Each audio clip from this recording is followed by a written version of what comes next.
Home to thousands of digital technology companies who are leaders in their fields, 21st Century Leeds is a true tech capital where big global businesses continue to invest in the talent at work right here. On this edition of Streets of Leeds, we're delving into the little-known history of some of the pioneering scientists from our very own corner of the world, whose work has transformed what we know and given humankind huge advances in some unlikely places. Yes, today we'll be finding out about how everything from electricity to the structure of DNA and even fizzy drinks were all uncovered by innovators from the Leeds region. So come join me, Mark O'Brien, and historian Jonathan Strait as we take you for a ride round the streets of Leeds.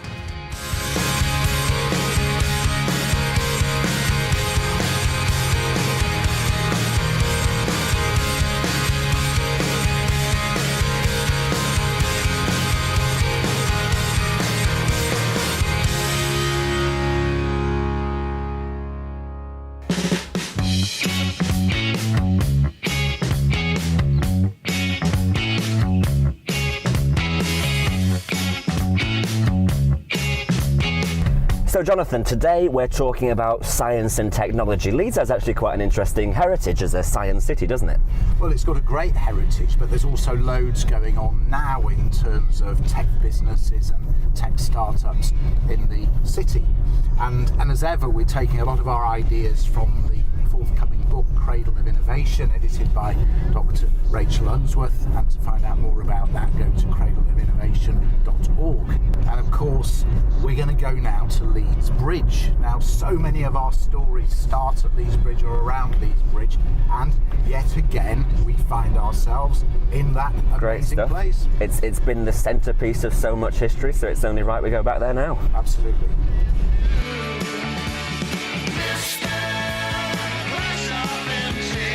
Leeds Bridge. We've been here before to talk about the first cloth market in Leeds that was held right here.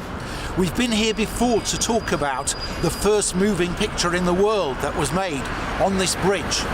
This bridge marks the terminus of the air and colder navigation, and before the development of major roads, this was the main way into the city. But there's something else that comes into the city right here, and that is the internet. Now, AQL is of course not the only business right here in Leeds that's part of the city's great and growing digital scene. There are hundreds, indeed thousands more, that make this a startup capital. I'm with Professor Adam Beaumont, who is the founder and chief executive of AQL, and their offices are just a stone's throw from Leeds Bridge. Adam, hello. Hello, Jonathan. So Adam, what is it that comes into Leeds at Leeds Bridge? Leeds Bridge is really quite special, and it was the main bridge of the city for a long time. So what comes in, not just transport, but also the internet. So the internet passes through the centre of Leeds, and all the fibre operators that go along the railway tracks, the roads, the electricity networks, they all converge to go across Leeds Bridge. So the reason that we're here is this site is in close proximity to all the fibre operators, and that's allowed them to break out their networks, and it's allowed us to build the main internet exchange for the north of England. And what actually does your business do? So we're a telecoms operator. A lot of what we do is actually mobile messaging. So we do a lot of the messaging that goes from doctor's surgeries to patients to remind them of appointments. We do a lot of banking passcodes. We do a lot of delivery reminder text messages to say, don't forget to be in at 3 o'clock. And we also host a lot of telephone numbers. So if you've ever had a call from one of the globe's biggest taxi companies, that's travelled over our network. And we also connect securely remote devices, which is the growing market that they call the Internet of Things. So we connect hundreds of thousands of devices, many in the region, many globally, logistics, healthcare, and also for research. So what does that do for Leeds in terms of running digital businesses in Leeds and the digital future of the city? So most importantly, connecting all the fibre together means we've also connected all the internet service providers together. That creates a competitive marketplace, and the net result of that is it's brought down the cost of raw data and the cost of connectivity to the rest of the world. So now Leeds is on a par with London in terms of its cost of connectivity. In fact, it's on a par with most of the European and international cities. So if you're making a decision, shall I base my business in Leeds, you're certainly at no disadvantage in terms of network capacity or network costs, and you have many other advantages in terms of cost of offices, land prices, a compact city, and a thriving digital ecosystem, which we've helped catalyse. Is that why you based the business in Leeds? Well, we created that for ourselves, basically. So I grew up in Manchester. I came to Leeds to study, and I studied at the university and lectured at the university, so a stint of 9 years, and fell in love with Leeds. So I started the business AQL here. At the time, most of the connectivity had to be connected to from here through to London, through to the rest of the world. So what I wanted to do was actually put Leeds on the internet map and make it possible for a digital business to operate directly out of Leeds and connect directly to the rest of the world. So this container here now hosts the first internet exchange outside of London. We established that nearly 10 years ago, and that was ourselves and a couple of other regional internet service providers. Now it's a significant hub. Now, Adam, I've read that you say we should do something scary every day. What does that mean? It used to mean, for me, kayaking off waterfalls. Now it means hosting 50 million telephone numbers for many hundreds of thousands of small businesses and many large ones, including some of the largest global brands. So we sit behind the scenes as an engine, and we've got to get that bit right. If we get it wrong, we impact a lot of people. So that's a little bit scary. Adam, thank you very much. Thank you. I've had my fill of summer weather. Please turn off that sun. Jonathan, we've seen already how Leeds' central location has had such an impact on its history, on how it's grown as a transport hub particularly. But that's something that's still true in so many other ways today, isn't it? Yeah, I mean, Leeds is where the internet is, at least in the north. And this persuaded Google to land at Leeds Dock for 6 months, providing trading seminars and mentoring for local businesses. Now that initiative has come to an end, but Leeds is still home to some 300 tech startups, creating something like 28,000 jobs and an unbelievable £688 million of revenue each year to the local economy. Now we know that Montague Burton decided to site his clothing factory in Leeds because that gave him access to the skills he needed to grow his business. And this seems to be repeating itself, with tech startups choosing Leeds, with 3 major universities on the doorstep, lots of bright graduates, and the digital skills that tech startups need to thrive. And of course, Leeds is home to Sky Gaming and Betting. Now, this is not just one of the biggest online bookmakers in the UK, but also one of the city's biggest digital employers with more than 1,000 jobs. And here's a business that uses data and technology to forge a personal relationship with its customers. And there are 2 million of them. Wow. In fact, Sky claim to handle more transactions per second on occasions than Amazon do on Black Friday. That's immense. So whilst the city may be a tech hotspot now, it also has a rich heritage of scientific discovery. Now, William Asbury was persuaded to move to Leeds by a colleague in 1928, and he said he felt he was moving out into the wilderness, but the work he did here in Leeds gave him worldwide renown as one of the fathers of molecular biology. Now, wool was still a big part of the local economy, and Asbury examined the molecular structure of wool using a science called X-ray crystallography. What he found was that the protein fibres in the wool were made up of smaller compounds, a bit like beads threaded onto a wire, and that these shapes could rearrange themselves in different ways. Now, Asbury's research led to ICI developing a new textile made out of the fibre found in monkey nuts, of all things, and this was called Ardil. And it was thought that Ardil would provide an abundant source of fabric to the local industry to switch them away from wool, because the price of wool was going up. Now, Asprey had an overcoat made of Ardil. He was sort of a walking advert for this material, just to show what was possible. But I had other ideas. They thought it was better suited to underwear. Right. But the great British public was not quite ready for pants made out of peanuts. The price of wool fell, and the supply of nuts was not quite as abundant as it was initially thought to be. So that project never got anywhere. But Asprey continued with his research in earnest, and that forged the way for what became the discovery of the structure of DNA. Join us after the break as we find out about the scientists and inventors from our neck of the woods whose innovations have transformed the world, and we meet some of the startups who are part of Leeds' digital scene today.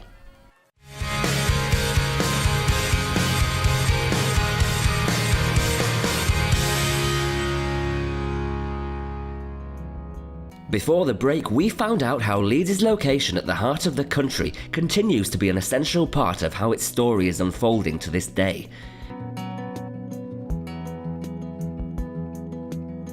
Now it's time to find out about the scientists and inventors of yesteryear who produced innovations that transformed the rest of the world right here in Leeds.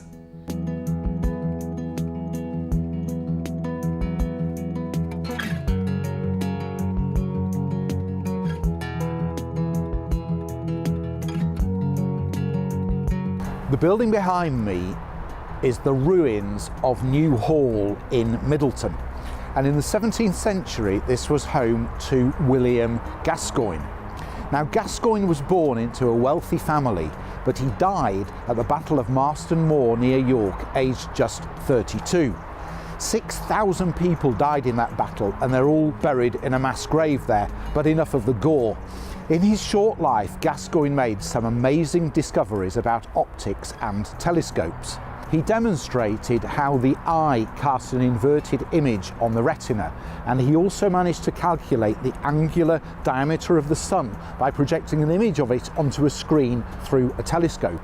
But his most important discovery came about when a spider spun a web inside a telescope he was experimenting with. Gascoigne was amazed that both the web and the distant object were both in focus. He managed to measure the diameter of the sun, the moon, and all of the planets with remarkable accuracy, and he also solved one of the great astrological debates of the day. Copernicus had claimed that the Earth's orbit of the sun was round, whilst Kepler said that it was elliptical. By measuring the diameter of the sun every day for a year, Gascoigne was able to demonstrate that Kepler was in fact correct.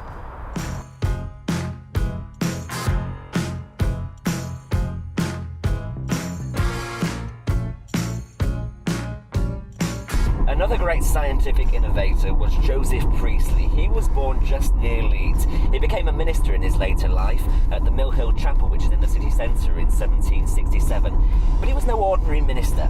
He'd published many books on science in his lifetime, natural philosophy as it was called, and made a lot of experiments into electricity. During his time in Leeds, Priestley actually conducted a series of experiments using mint plants, candles and mice. This led to him discovering oxygen, because he found that living things couldn't survive without a supply of air.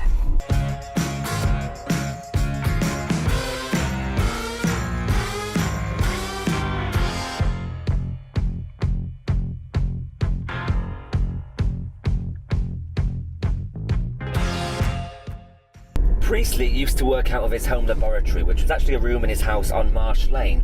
Now, this one time, he was working at the nearby Tetley's brewery, and he was doing some experiments by holding a jug of water over a vat of beer.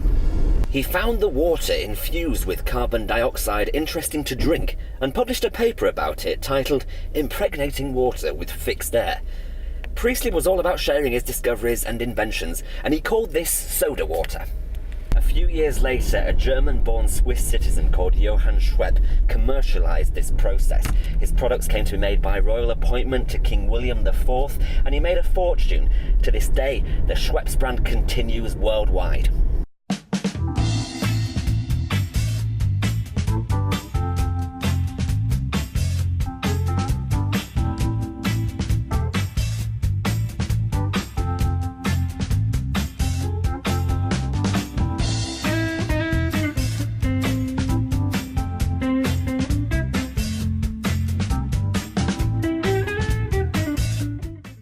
Eirene Mountain was the first female professor of science at the University of Leeds, appointed in 1946.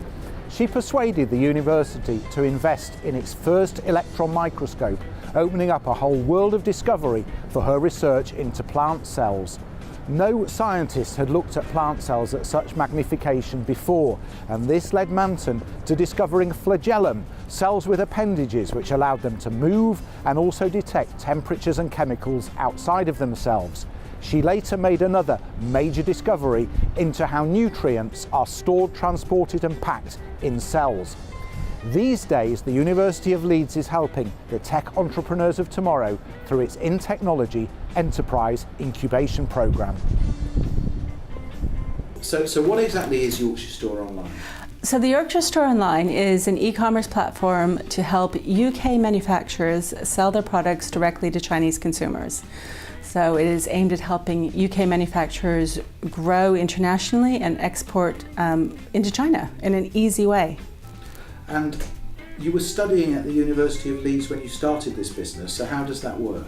I'm a postgraduate researcher here at the University of Leeds, and I'm studying international supply chains, sustainable supply chains. I attended an Ideas and Practice seminar hosted by the university, where I met a lot of local businesses who were talking about wanting to start exporting their products, especially to China, but they didn't know how to do it. And I thought, I can help you with this. So I took time to go and create this export and sales channel for them. And it works very well with my studies that I'm doing at the same time, because I'm able to directly apply what I'm studying in my PhD to the business immediately. So what sort of support does the university give you? Did they give you to start the business, and do they give you ongoing? From the very beginning, the university has been really supportive of the business. They have given us business coaching, mentorship. They've helped us build our business plan. They helped us find investors. They've given us office space to allow us to run the business right here on the university campus. So it's been tremendous from the beginning. And how important is it to you that the business is based in Leeds? Leeds, being based in Leeds is really important for the Yorkshire Store Online, because it gives us a direct connection to the north of England, which has a lot of heritage making skills for their products. The high quality products in the region are especially what the Chinese consumer are looking for. Being based in Leeds has allowed us to build our network here very easily, much more easily than going to somewhere else. And there's such a strong financial industry here in Leeds that has been really important for the international aspect of the business right from the beginning. And your ambitions for the future? Our ambitions for the future? We would like to challenge Jack Ma in the e-commerce industry. Amazing ambition. Thank you very much. I'm with Owen Seabrook, who is the Managing Director of Seabrook Media. Now, Owen, what do Seabrook Media do? So we're a media production company producing photographs, videos and motion graphics for marketing purposes essentially. We also run a service that helps small brands learn how to become more confident with online marketing, and also supplies them with content in a sort of subscription package model. Okay, now you're still studying at the University of Leeds, but you have a business, so how does that work? Well, it's a juggling act, so obviously you've got essays, deadlines, that sort of thing, but you do have to factor in time for the business. Thankfully the uni does support that, so I've been able to manage both at the same time, thankfully. So did the university actually help you when you wanted to start the business? They did, yeah. So I had no business knowledge initially, and didn't really know what I was doing, and the team at the university were able to show me all the ropes and tell me the things that I needed to do in order to become an efficient business owner. Amazing. Now, how important do you think it is to you that the business is based in Leeds? For me, quite important. There's a lot of work to be done in Leeds in terms of photos and videos, because there's a lot of small enterprising businesses based here, and also it's convenient because it's quite central in the north, so all the neighbouring cities are accessible in case of work there. Brilliant. And what are your ambitions for the future? To continue on just bigger and better, and then growth, and then try to scale the business and be able to provide an honest service. And without the University of Leeds, do you think you'd be where you are today? Definitely not. Absolutely not. Thank you, Owen. Thank you very much. So this city has been home to many great famous scientists over the centuries whose work has led to all sorts of tremendous advances that have changed the world for the better. I mean, Leeds has a great scientific heritage, certainly, but the city continues to set the pace as home to many high-tech businesses which are thriving amongst a vibrant startup culture. Yes, indeed, and all sorts of innovations that are born right here in this city continue to connect people all over the world, and they're all part of the story of the streets of Leeds. Next time on the last edition in this series of Streets of Leeds, we find out about the many ways that Leeds has changed the world, as Jonathan visits the spot in Kirkgate Market where a world-famous high street brand was born, while I indulge my sweet tooth in one Leeds man's gelatinous invention.